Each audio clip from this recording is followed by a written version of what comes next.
There's a patchwork of laws across the U.S. regarding surrogacy, which is an arrangement whereby a woman carries a pregnancy for intended parents. No federal laws exist, leaving it up to each state. Some states prohibit the practice, some states regulate it to varying degrees, and some states, like Minnesota, have not yet created a legislative framework.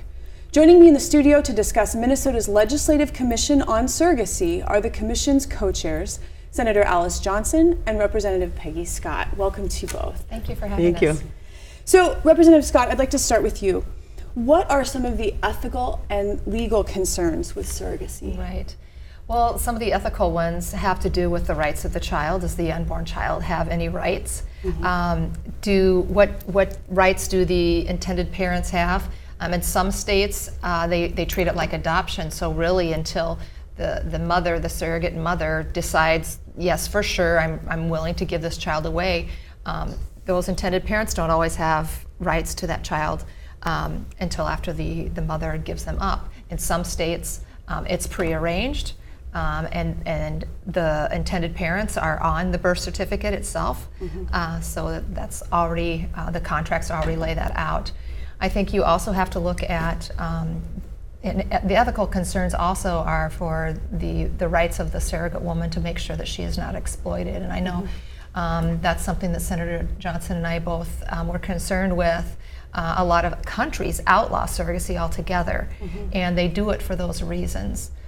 Some people make the comparison of organ donation. In organ donation, you're not paid for donating an organ.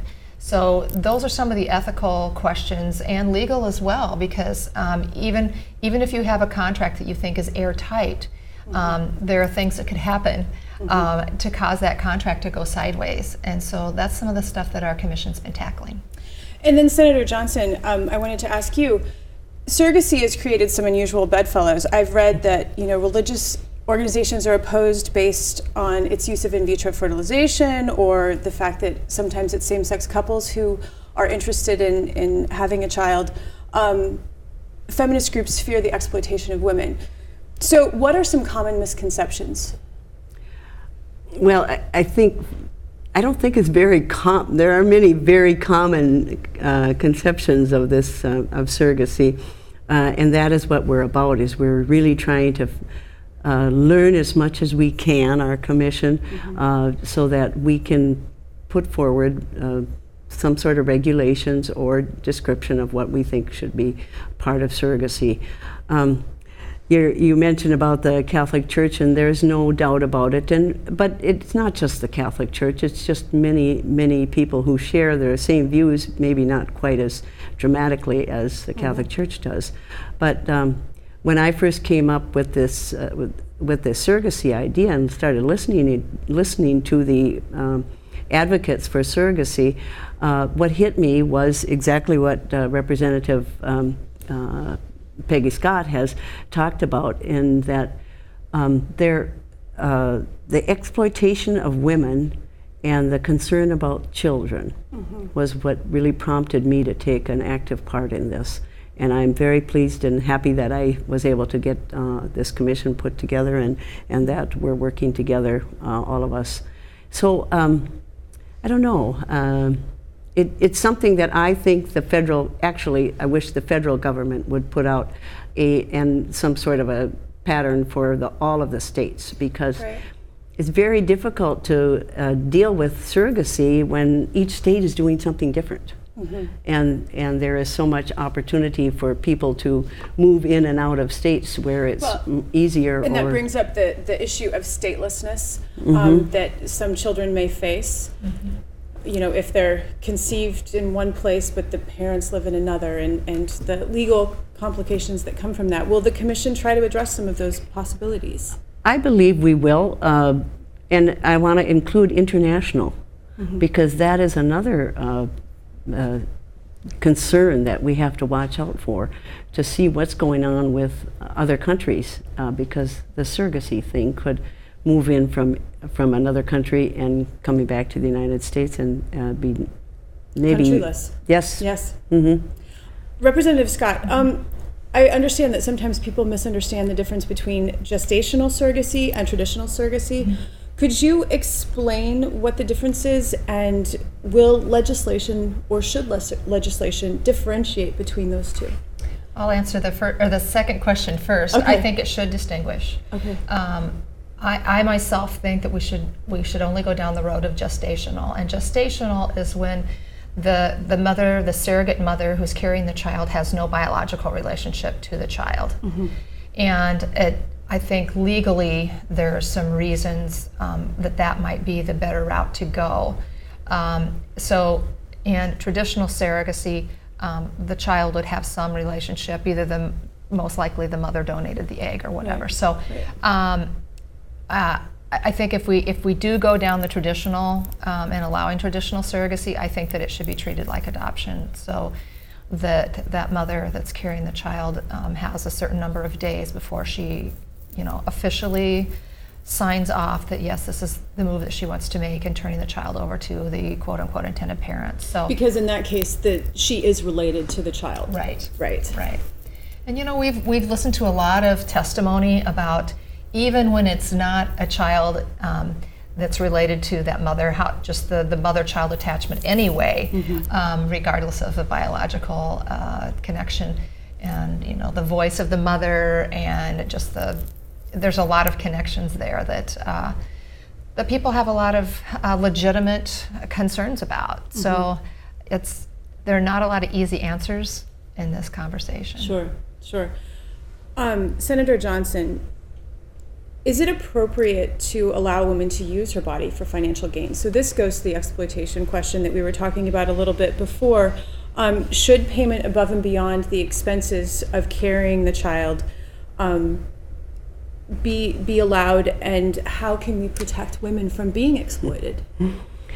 Well, I think that is an issue that we're looking at and hoping to come up with some sort of consensus on these kinds of things. First I want to go back to the gestational surrogacy. The surrogate person there is no genetic relationship to the embryo, and so that makes it a little easier if there isn't a real genetic connection with the child. But it seems to me that we have to consider what is implicated that would go on with this procedure.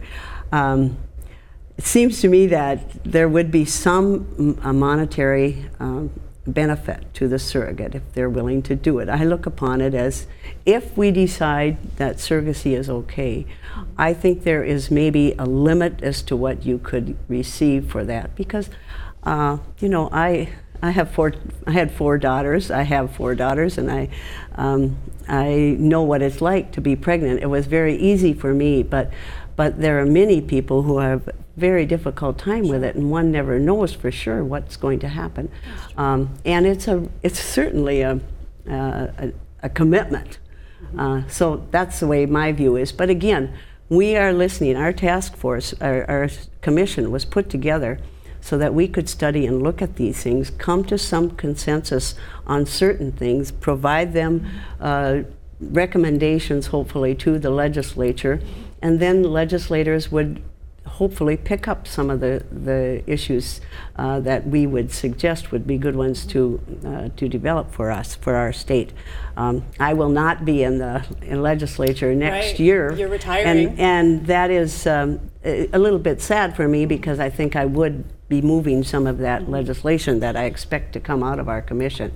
But I'm sure other people will, because there is a lot of interest on this topic right now. Right. Representative Scott, do you agree with what she said about the compensation piece? I have more trouble with the compensation piece. And one of the reasons it's being outlawed in several countries, particularly poor countries like India and those sorts of things, is because they have exploited poor women. And I certainly don't want to create a scenario where, say a college student, we all know that these college students are, they have a lot of debt. they have a lot of debt, and that's continuing to compile, and so I don't want them to be motivated for the wrong reasons to do this. I don't want it to be just monetary. One of the things that we have talked about, and most every policy that we're aware of, is that one of the requirements to be a surrogate is that you've already had one child. Sure. And so you'll be looking at putting some of those things in place right, as well. right. Okay. And so maybe that would prevent that. And then do we put a cap of sorts on how many times you can be a surrogate? Sure. But those are all questions that are difficult. I go back to the comparison of organ donation and how we don't compensate people for that. So it'll be an interesting few months here to see where we land on that. And just because we start with a particular legislation, as you know, doesn't mean that's where we're going to end up. And well, I look forward to learning more about the recommendations, and I want to thank you both for coming today. Thank you for having us. Thank Shannon. you.